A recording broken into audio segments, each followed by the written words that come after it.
I'm Jack Cole. I work in secondary education. I work with teachers and teacherlings and other folks who do communicating types of things. What I'm going to talk about is what you can do with all this wonderful knowledge that you acquire here, there, and everywhere that you go. Meta is a big word these days. I talk to my folks about meta-information, about knowledge.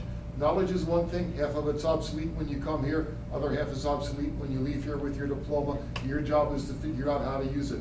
All of us are like that little critter in the center. We live and work in a world of information. We call it the information environment, and it is real.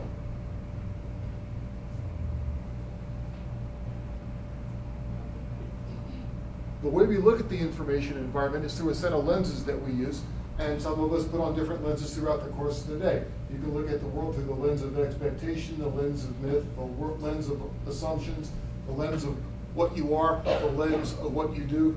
And one thing that I impress on the folks I work with is that language and ideas are real. They are what we work with these days, not with our hands and our backs. Some of us use language to shape the world. Others of us use other things than language to shape the world. They are elements of thought, and like the two folks in the Garden of Eden picture here, things have names. Information has names. First job we got, according to the good book, is name everything. That was important. We use information tools to do our learning and to do our creating as we go through life. We select a tool for a particular use, and we need to help our learners become conscious in the use of these tools. Each of us has a toolkit, and the toolkit that we have is full of various things that we use to take information, use information, make information, and to become a part of the information that we work with. So, all sorts of things we can do with this information. I use it to make a living. You use it to make a living.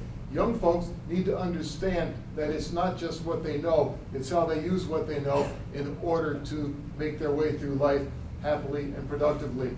Information has value. You can sell it, you can trade it, you can shape it, you can craft it. And my students in my classes have learned to understand that once they pay attention to that, life gets a lot more interesting. How can they benefit from it? What can they do with it? How can they use information in new ways? All of these wonderful electronic tools can be put to that use. And quite frankly, the best use of tools is to find out what it is that you need to get through life. How you can build a council of advisors, people that will help you do things you don't know how to do. How can you energize your contact list? How can you, most importantly of all, learn to say thank you to the people you need to say thank you to? These are some of the traditional tools we work with. The first four are common in learning courses, which are avoided by the good students, and also sometimes are avoided by the students that need to learn how to use them. In the present and future, we need to use the more highly sophisticated tools that a lot of them use, but rarely put to good use. How do you use Twitter to get your classwork done? How do you reach out on Facebook to get your assignments done? And how do you build allies and networking groups? New ideas that they haven't quite yet come to understand yet. Crafting a dashboard so you can keep all of your multitasks in front of you at one time. Using your professional associations to bolster what you can do and who you can be. And also buying into the recent practices of things like the self-contained object, reusable object called SCORM, means you write it once and reuse it many times in different forms. Getting free information through the atmosphere by way of free information, and becoming an autodidact, managing your own learning, because you get to manage it for yourself. Other people will manage it, but they won't benefit from it the same way that you will. And finally, engaging in taking care of yourself as you go along through life. Question I ask, how can you make your learners conscious managers of their own information?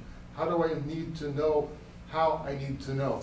And if we can get them to do that, we can find out that the folks that pass through our classrooms get to be some of the great ones that light up the world with the new ideas they craft out of the information through which they pass every day. Thank you.